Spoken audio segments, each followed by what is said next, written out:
இந்த படத்தை பார்க்கும் போது என் மனசு ரெண்டும் அந்த அளவுக்கு பாதிப்பு ஏற்பட்டது. என் பொண்டாட்டிய காண போறேன். ஏன்னா இந்த படத்துல அந்த அளவுக்கு சொல்லுறாங்க அவங்க பொண்டாட்டி மேல எந்த அளவுக்கு பாசம் வைக்கணும்னு. என் பொண்டாட்டி கோச்சினு போயிட்டான். இப்போ நான் அவளை தேடி இருந்தா பேக் மாய்க்கு போறேன். அவரு செங்கல்பட்டு எங்க போய்கிறானே தெரியல. அவளை இக்னோர்ல இப்ப போறேன். இந்த படத்துல அந்த அளவுக்கு ஒரு பொண்டாட்டி மேல பாசம் இருக்கணும்னு அவன் சொல்லிடுறான். அண்ணன் 8 கோடி குத்துக்கிறாரு அவன் பொண்டாட்டியை காப்பாத்த. என்னால ஒரு 50 கோடி கொடுக்க முடியாது அவன் பொண்டாட்டியை காப்பாத்த. நான் இப்ப அதுக்கு தான் போறேன். அவளை காப்பாத்ததான் இப்ப போறேன். ஏன்னா இந்த படத்துல அந்த அளவுக்கு உருக்கமா நேசத்தோட பாசத்தோட சொல்லிக்கிறாங்க ஒரு பொண்டாட்டியை எப்படி பாசமா பாத்துக்கணும்னு. அந்த அளவுக்கு தான் இந்த படத்துல.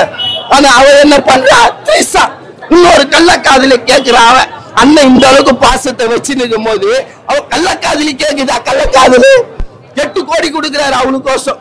ஆனா அவன் இன்னொரு காதலன்னு தேடின்னு ஓடுறாவ. இப்படியா இருக்கிறது சொல்லுங்க? இந்த நாடு எங்க போறது? கள்ளக்காதல தான் தேடின்னு ஓடுது. ஆனா அண்ணன் 8 கோடி கொடுக்கிறாரு அவன் பொண்டாட்டிக்கு. ஆம்பளைங்க எவ்வளவு உருகி வைக்கிறாங்க பாருங்க. இந்த அளவுக்கு அவங்க பாசத்தை வைக்கிறாங்க ஒரு 8 கோடி கொடுத்து. ஆனா நீங்க என்ன பண்றீங்க? வேற ஒருத்தனை தேடி ஓடுறீங்க.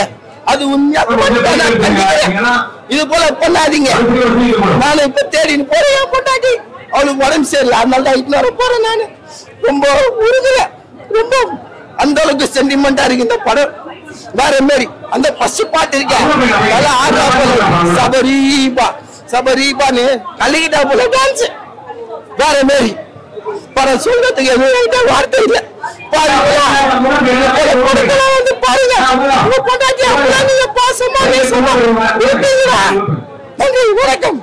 பரவாயில்லையா? பாருங்க அவங்க இது கரெக்டா இருக்கான்னு பாத்துக்கங்க.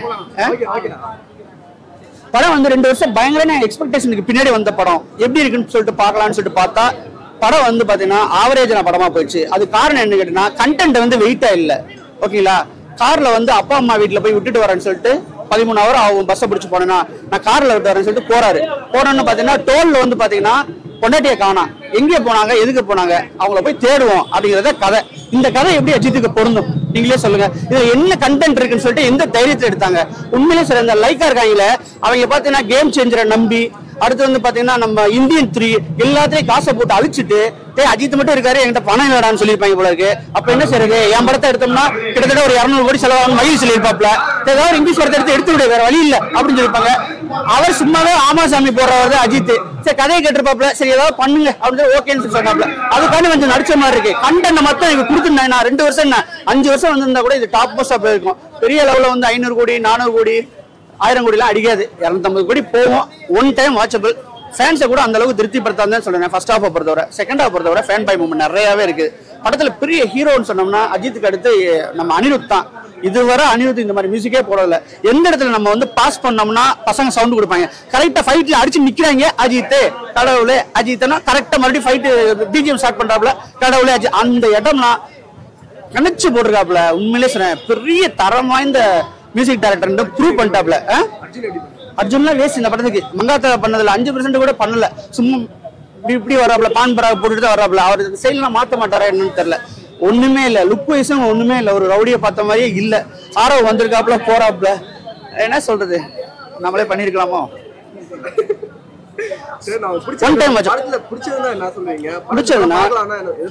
படம் பாக்குறதுக்கு வந்து டெக்னிக்கல் ஒரு செம்ம சவுண்ட், கேமரா ஒர்க் ஆகட்டும், ஆர்ட் ஒர்க் ஆகட்டும், ஃபைட்ஸா இருக்கட்டும், எல்லாமே பயங்கரமா டிஃப்ரெண்டா இருக்கு.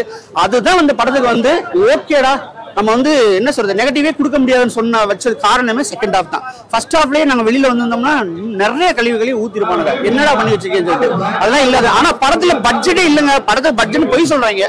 படத்துக்கு பட்ஜெட்டே போடல. ஒரு ஷோ ஒன்னாவே காசு எடுத்துருவாங்க. அந்த அளவுக்கு தான் இந்த படத்தோட பட்ஜெட். ரொம்ப கடுப்பா இருக்கு. விடாமுயற்சி 4 சவுத்துக்குள்ள கணவன் மனைவி கதை தான் இது. உண்மையிலே புதுசா கல்யாணம் ஆனவங்க லவ் பண்றவங்க எல்லாமே இந்த படம் பார்க்கலாம். சாலினி அம்மா கோச்சிக்காதீங்க, அஜித் ஸ்டாலின் கோச்சிக்காதீங்க. அப்படியே வந்து அவரோட மனைவியாவே இந்த கதையில இருக்குது. அதுதான் மெயின் நம்ம பார்ப்போம். நம்ம வந்து தப்பா சொல்லல.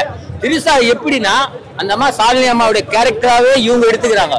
அதுதான் படம் ஜெயிக்கிறது கண்டிப்பா. ஏன்னா ஒரு கணவன் மனைவினா அஜித் கரெக்டா அதை எக்ஸ்பிளைன் பண்ணி கொண்டு போயிருக்கிறாரு. வாழ்த்துகள் அஜித்துக்கு. வேற எதனா கேள்வி கேளுங்க.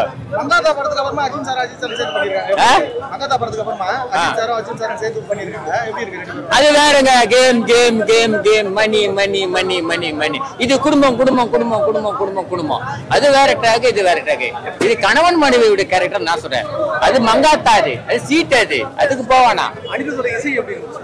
என்ன சொல்றது, அவங்க அப்பா கூட நடிச்சுக்கிறாரு. அருமையா music, first class. First opening song நல்லாவே இருக்குது. ஒரு ஃபங்க்ஷன்ல நடக்கிற சாங் உண்மையில நல்லா இருக்குது. ஃபைட்டு கடைசி ஒரு ஃபைட்டு தான் தரமா இருக்கு. அந்த ஃபைட்டு அதுதான் அது கிளைமேக்ஸ் ஃபைட்டு நல்லா இருக்கு. ஒரு ஃபைட்டுனால ஏதோ நிறைய ஃபைட் இருக்கிற மாதிரி தான் இருக்கு படத்துல போஸ்டர்ல பார்த்தா. ஆனா ஒரு ஃபைட்டு தரமான ஃபைட்டு, கிளைமேக்ஸ் ஃபைட்டு.